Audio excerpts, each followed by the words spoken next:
Hey folks, welcome back. This is hopefully going to be quick. I've done a lot today. Good grief. I've been spreading shavings in the coop. Sorry about that. But anyway, it's been a really busy day. It started out a whole lot warmer than it is right now. The wind came up quite a bit today, and as long as you kept moving, it was pretty good. But I'm winding down right now. I am waiting to put the birds away. So I did a video earlier. Some of you already know that. And I asked a question if y'all wanted to hear the owl story. Well, I've basically have 3 owl stories. One was, for those of you who know me in my personal life, and some of you on here know that I really enjoy taking my walks after dark. It kind of winds me down. And sometimes I'll walk through the woods. Sometimes I'll walk up bog. Sometimes I just walk the camp road, right? So it's just a way for me to unwind. Nice fresh air never hurt anyone, right? So for those of you who do not know, the great horned owl, their mating season, their breeding season here is January and February. So one night I was walking, I was right at the end of my driveway, and I had a wool beanie on, not this one. I had a wool beanie on, and I didn't have my hood up, and it was dark, and something came from behind and grabbed my hat and let go of it. I don't know, I can't remember, it was like 10 feet in front of me, it just dropped it. So I looked, it happened so fast that I looked up and saw it was a great horned owl. For those of you who do not know the size of a great horned owl, they are a huge bird. Their wingspan is huge, and their legs, honest to God, their legs are about this big around, and their claws are razor sharp, and they're long, right? So that happened one night, and back years ago, I used to Facebook. I don't like Facebook, folks. I keep giving it a break and then saying, well, maybe it's changed, and I go back, and I think I'm just about done Facebook. But back then, I would go live. I would just go Facebook Live, and people would comment as I'm walking, and I'd talk or I wouldn't talk, and I would just show predator tracks and just going for a walk after dark. And people in my personal life, they really enjoyed my walks. Even when I didn't get reception, it would cut in and cut out. They didn't care. They didn't care if I had gone 5 minutes and all of a sudden it reconnected and I continued on my way. They hung in there for me to get reception. So that was always nice. Some of them later admitted that they wanted to keep watching in case something happened to me, right? They could go get help or come help me, right? So I used to do a lot of walking. I still do after dark. And then a little while later, I was doing a Facebook Live, as I started to say, and all of a sudden, I had that gray beanie on, that gray wool beanie, and this time, the great horned owl came from behind again. You can't hear a great horned owl, folks. They are just whisper quiet. So there's no warning. It grabbed the top of my hat, but one of the I don't know if you call them talons. No, they're not talons. One of the claws went through the wool hat and actually grazed, and it broke the skin, but my scalp didn't bleed. So it was a very, very fine graze. And it took my hat and went about 10 or 15 feet again that night and dropped it. So owls are very, very protective. And especially the great horned owl, that's what I've had the most issue with here. So there's 2 times. And both times here were after dark. my cousin Shay, it's probably the same owl. Cousin Shay was walking down the end of her driveway, and an owl came from behind her too, and it didn't, I don't think she even had a hat on, folks. Came about a foot or 2 feet, I can't remember what she said now, above her head. She never heard it coming, nothing, until it was right there in front of her. So great horned owls are very protective, and you do not want to get cut by one of their claws, folks. You just don't want to do that. Another time, I've got this, there's 4 of them. I was going out after dark and I was closing my coop up, and an owl, I always had a chicken that came out and greeted me. It would get right off the roost. It didn't matter if it was 2 o'clock in the morning. It would get right off the roost and come and greet me, and I would pick it up and go set it on the roost after I loved it up a little bit, right? Well, it came out of the coop, and it was about, I think it was like 5 feet from me. If I remember, it was quite a while ago, folks. And the owl came from nowhere and picked the bird up, killed it instantly, and went on the other side of my feeding coop, and it landed in the snow. Apparently the chicken was a big chicken, folks, pretty hefty. It was one of my meat breeds, and dropped it in it landed in the snow and stood on top of the chicken and just looked at me. And I can't remember what I had, folks. I think I had a shovel or something that I threw at it, but it came right back to it would go off, but they would come right back for the chicken. I forgot to add that at one point I chased the owl off the chicken.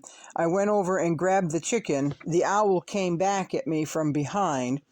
I brought the chicken to the front of the coop, and I turned around, and the owl was coming right at my head. So I remember ducking, and when I ducked, I had my hoodie, but it wasn't up. But when I ducked, the hoodie must have flown up, and instead of getting the hat with its claws, it got my hoodie, or the hoodie got caught on its claws or something, and it grabbed the hoodie as it was flying by and yarded me right backwards, folks. I thought I had been clotheslined right there. I had a sore neck for about 2 weeks after that. So they're not scared of humans, or at least the ones here aren't. And they will swoop you, and they will steal your wool hats, folks. They will steal your wool hats. So that was unfortunate for my Henrietta. She was a good chicken. She just loved to be loved, and she's the one that every time I would haul wood into the house, I'd be out here by the wood pile, and I'd have my arm full. She'd wait until I had my arm full, and then she would jump on top of the wood and ride it all the way to the door. Then I would tell her to get off, and she'd jump off. She'd stand there and wait for me to come back out, so I'd pick her up and bring her over and set her on the wood pile. And when my arm was full, she'd jump on my armload of wood, and we'd do that several times, folks. So she was a good one. She was very friendly. I know her life ended very quickly. She more than likely didn't feel a thing. So, you know, the grip of an owl, a great horned owl, is pretty impressive. I don't know the figures right now. I did at the time because I looked it up. So many pounds of pressure per square inch, and if I can find that, I'll just put it right in here. So there's the owl stories. The only ones I've got, other than they destroy my birds, right? I've had a great horned owl take out 3 of my adult geese. So they will go after geese bigger than they are, because that breed, they were Emdens, and they were just as tall as a great horned owl. If you stood them side by side, they're about as tall. But the geese has quite a bit of power, but it's a lot heavier than a great horned owl, right? Because they're mostly feather, right? So I'm running out of time right now, but I will talk about grabbing a first a mink by the tail. I did. I grabbed a mink by the tail, folks, and a fisher by the tail. Yeah. And both of those times, I should have learned my lesson the first time. A little while later, I did the same exact thing again.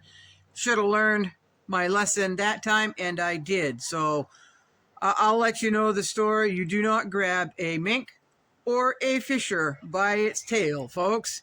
And it wasn't intentional either time. Either time it wasn't intentional. So I have had weasel problems. I've got weasel stories. And again, my cousin Shay always tells me, you need a GoPro on your head every time you leave my house door, because I see the damnedest things, folks. I really do. And you can't, all these things happen when you least expect it. So it's not like my camera is in my hand, go on and videotaping everywhere I go and everything that I do. These things happen when you least expect them, right? They do. And they will surprise the hell out of you. And hopefully you learn a lesson the first time. Hopefully you don't learn that lesson at all.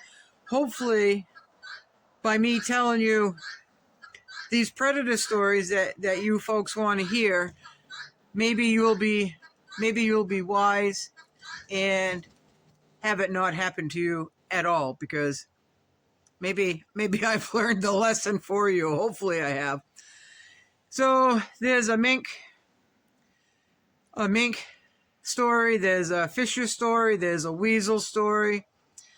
There is, oh my goodness, folks, I'd have to stop and think.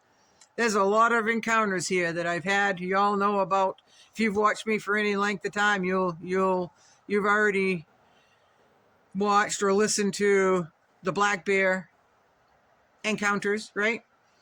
So there's a hawk video. There's a hawk story. There is an eagle story, a bald eagle story. And I just want to reiterate, though, that each one of these instances, it's either the mating season or they're protecting their young, right? Or you startle it, or it's injured, or you've backed it into a corner without even realize it, which is what happened with the mink and what happened to the fisher and also the weasel, okay? So it's very easy when you're out and about after dark to back something into a corner, and you don't find out until it's too late. Really, it is too late. So that's why your eyes have always got to be open. You've always got to be aware. Your ears have got to be open to any sounds, any noises. And you need to know what your surroundings are, because anything can happen at any moment. Trust me, folks. Trust me. I haven't been seriously hurt. Boy, that mink and that fisher, whew, I can tell you right now, I could have been seriously hurt with both of those. I could have. So, lesson learned. It took twice. It took 2 times, folks, but the lesson has been learned now. So, but I'll think of what's happened to me. There's just been so many, folks, and it's been so long ago that I'd have to come up and really rack my brain to remember some of them. And cousin Shay is coming down the road, so I'll ask her, and maybe she can jog my memory a little bit. All right, bye-bye.